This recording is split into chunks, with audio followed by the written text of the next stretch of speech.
All right, thank you for everybody for being here. It is afternoon now. Please turn your cell phones off. So here's what we're going to do here today. We're going to have a statement by Chief Todd Garrison of Northport Police Department, followed by Gabby's father, Joe Petito. After Joe speaks, he's not going to take any questions. Chief Garrison will take a few questions, and we'll do the best we can on that. So, Chief Todd Garrison, thank you. Thank you all for being here. My name is Todd Garrison. I am the Chief of Police of the City of Northport. Today we're here to talk about Gabby. Gabby was a resident of, or is a resident of Northport.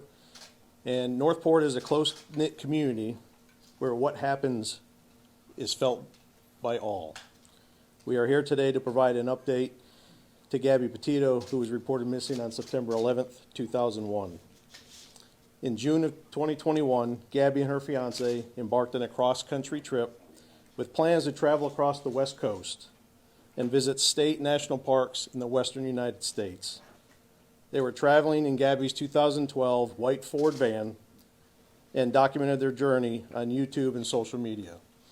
We have a picture of the white Ford van that they were traveling in. She maintained regular contact with her family members during her travels. However, that communication abruptly stopped around the end of August. Gabby is a vibrant 22-year-old with a love for life and adventure. She's a daughter, a sister, and a granddaughter. She was excited to share her cross-country trek with others on social media and with her family. Gabby's family and those in the community here and in New York who know and care for her are hoping for answers about her whereabouts.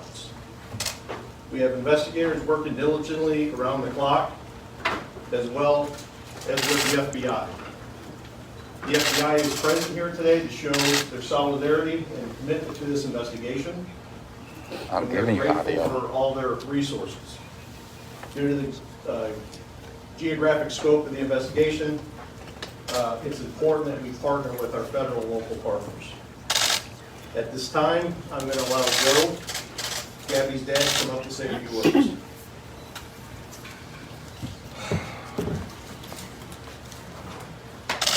All right, what I need from everybody here is help, because the goal is still not met, and that goal is to bring Gabby home safe. All right, and I'm asking for help from everyone here. I'm asking for help everyone at home. I'm asking for help from the parents of Brian, and I'm asking for help of the family members and friends of the Laundrie family as well. You know, there is a tip line that you can call anonymously. Whatever you can do to make sure my daughter comes home, I'm asking for that help. There's nothing else that matters to me now. This girl right here. That is it. Anything else, it comes second to this. Thank you. Thank you, Joe. Our focus is to finding Gabby, and we are pleading with people out there to give us information, point us in the direction that we need to be, and help us find Gabby. Gabby and her family deserve that. Right now, I'll go ahead and answer a few questions that I can. Go ahead. Yesterday, you reached out on Twitter to London's attorney. Have you heard from him yet? I have not. Is there any criminality suspected in the case, or is this just a missing person? Right now, we are investigating a missing person case. So no criminality suspected? None at this time. Right now, it's a missing person case. Chief, how frustrating is it knowing that the family lives just a short distance away from the police department here? I'm sure your officers have to drive by his house, and to know that he hasn't given you any clues. Well, we share the frustration with the world right now. So, you know, 2 people went on a trip, 1 person returned, and that person that returned isn't providing us any information. Chief, can you bring Brian Laundrie in for hindering the investigation or for stealing Gabby's car? Right now, no. Have you guys learned anything from the van or from the phones at all? Right now, we're still analyzing all that data, which takes time to forensically analyze all that. Is the body cam video out of Moab, is that offering any sort of insight into maybe what potentially happened? Are you using that as part of your investigation? We look at everything that's coming in. As far as that having to do anything with the disappearance, we don't know. I mean, Yes, they had a disturbance. Yes, it was captured on body camera, their interaction with law enforcement. But beyond that, you know, I don't know what it has to do with the disappearance. Do you guys know when exactly Brian left and headed for Florida? We know he came here on the 1st, but do you know when he left from the West Coast, and if there's any indication that Gabby was with him on that trek back? Right now, we're analyzing that data, so we don't have that timeline narrowed down. There's a lot of information that we have to go through. Do you know where Brian Laundrie is right now? Yes. Chief, has the family attorney said anything at all to you during your interaction? The family attorney arranged to get us some property that we were looking for, and beyond that, no. Nicole Schmidt said that she last spoke with her daughter on August 30th, or at least someone was purporting to be her daughter. Has any forensics been done on her phone? Have the phone records been requested? Have they been provided? Everything is being forensically analyzed right now, and it takes time. Including Nicole's phone? No, we don't have Nicole's phone. And have you requested it? Requested from who? From her? Oh, I'm sorry, from Nicole's phone, I'm sorry. I don't have the answer to that, as far as that. At this point in the investigation, is Wyoming still the last place that she was known to be? Right now, it seems to be the area that we're looking at. What would it take in your investigation to bring Brian in? Right now, this is a missing person case, all right? And our focus is to find Gabby. My focus isn't to bring Brian in right now, it's to find Gabby. Brian is exercising his constitutional rights, and I have to respect that. But as of right now, the focus is finding Gabby. Well, she's been missing for 2 weeks and could possibly be in danger. Why does he get the privilege to tell you no, that he's not coming in to speak to you? Because the Constitution protects that. Where are search teams looking currently? And are they law enforcement-led search teams? We have no physical search teams on the ground like doing grid search right now. We have resources and law enforcement partners that are out in the field following up tips and leads. But as far as a grid search right now, we're still trying to narrow down geographic areas. And do we know the exact date and exact, like, confirmed location that she was?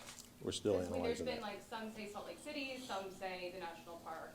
You know, Any- The information, there's a lot of information coming through. We have to analyze that information, we have to vet that information, and it takes time. Chief, is there any history of police interacting with Brian here in Northport, or any incident involving Brian and Gabby here in Northport before they went on this trip? I know that they've been here a couple of years now. No, Was she on any kind of medication? not that I know of. And was Northport Police aware of her mental health issues before the Moab report came out? I'm not aware of any of them. Are you able to tell us what you found in the van? I know yesterday you said you were not.